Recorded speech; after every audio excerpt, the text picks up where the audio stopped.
What's going on, everybody? Welcome back to another Steelers Training Camp Rewind. Nick Faribault here. Second to last day from Latrobe at St. Vincent College. And today, not as much huge developments as yesterday. The shuffling of the board that you saw yesterday stuck today. We saw Zach Frazier mix in with the ones again. Cory Trice continued to play with the ones. Graylin Arnold, first team slot corner.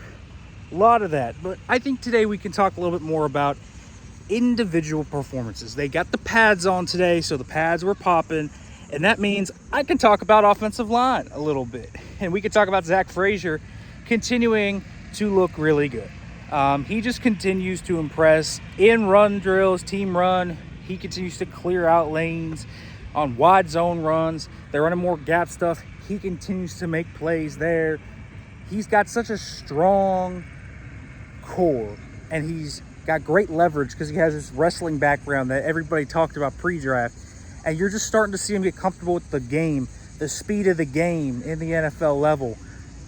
He's not running fully with the ones yet. Again, really in team periods, it's Nate Herbig taking about 2 reps, 3 reps, and then he'll take 2 or 3.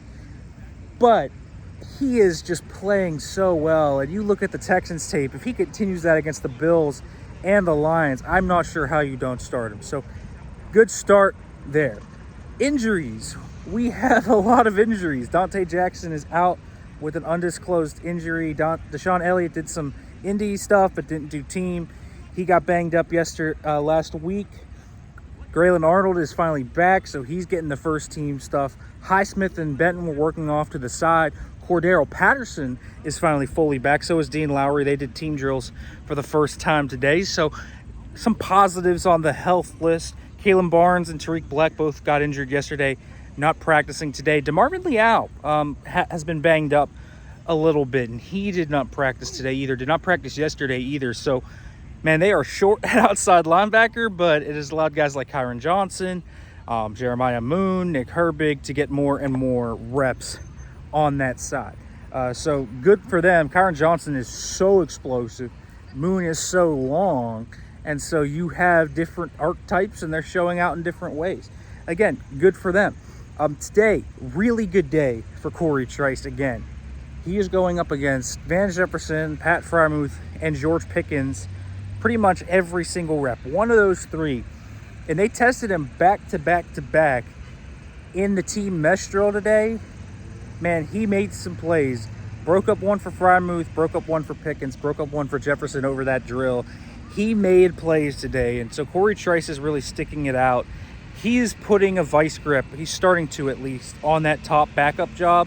They don't really have a pecking order yet, at least didn't have a pecking order coming into this one, but I feel very confident when I say he is starting to coalesce that into his gig. I really think he looks very solid, and he is going to earn that job by the time we leave Latrobe, and more importantly, by the time preseason is over. I do think he will have that gig. I also think you look at the defensive line. Man, the defensive line has some players on it. I continue to be impressed by Montrevious Adams. Dean Lowry had a good practice in his first full practice. Isaiah Loudermilk gets penetration. So they're making plays up front. The run game today was a little lackluster to me. Did a nice job in 7 shots. They won 5-2 today.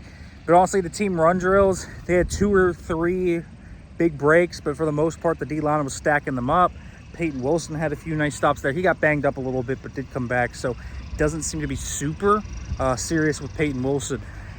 But some really good stuff today. Zach Frazier, Cory Trice, Russell Wilson was really sharp today.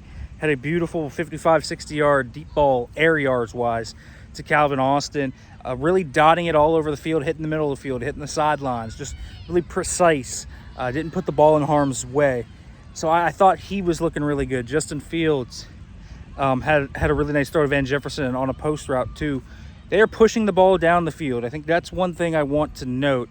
You know, quarterback performance-wise, it is what it is at this point. You know, we'll find out more about those in-game, I think, than out here at this point in training camp. But they have pushed the ball consistently in that Houston game and out here every single day. The deep passing game is going to be a big part of this offense, no matter how you slice it. All right, folks, we'll be back on Wednesday for one final Steelers Training Camp Rewind. Thanks for listening, folks. Make sure to like, comment, subscribe. Be back.